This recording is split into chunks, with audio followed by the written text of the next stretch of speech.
السلام علیکم دوستو، آج ہم رونے والے بچوں کے لیے وظیفہ بتائیں گے۔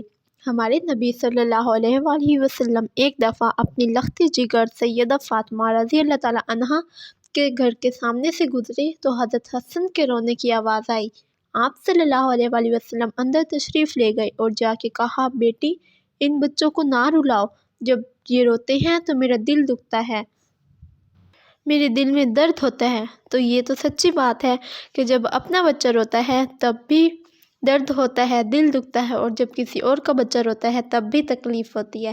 اس لیے آج میں آپ کو ایک مجرب دم اپنے بچوں کو کرنے کے لیے بتاؤں گی، لیکن اس سے پہلے میں آپ کو وہ دم بتاؤں تو اگر کسی نے ہمارے چینل کو ابھی تک سبسکرائب نہیں کیا تو اسے لائک اور سبسکرائب کر لیں تاکہ ہماری آنے والی نئی ویڈیو آپ تک پہنچ سکے۔ اب ہم آتے ہیں اپنے مقصد کی طرف۔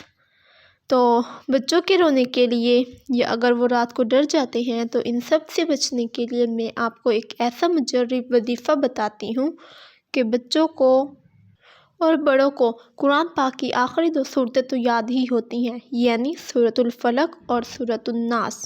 یہ ہر کسی کو عام روٹین میں زبانیں یاد ہوتی ہیں۔ سورۃ ناس اور سورۃ فلق یہ اتنی طاقتور، یہ بے شک جتنی چھوٹی ہے لیکن اتنی ہی طاقتور ہیں۔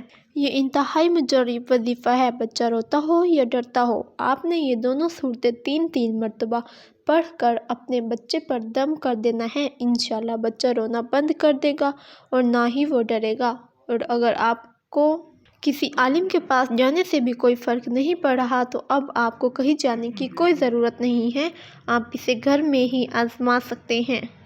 تو اپنا خیال رکھیے گا اور اس وظیفے کو ضرور آزمائیے۔ اللہ حافظ۔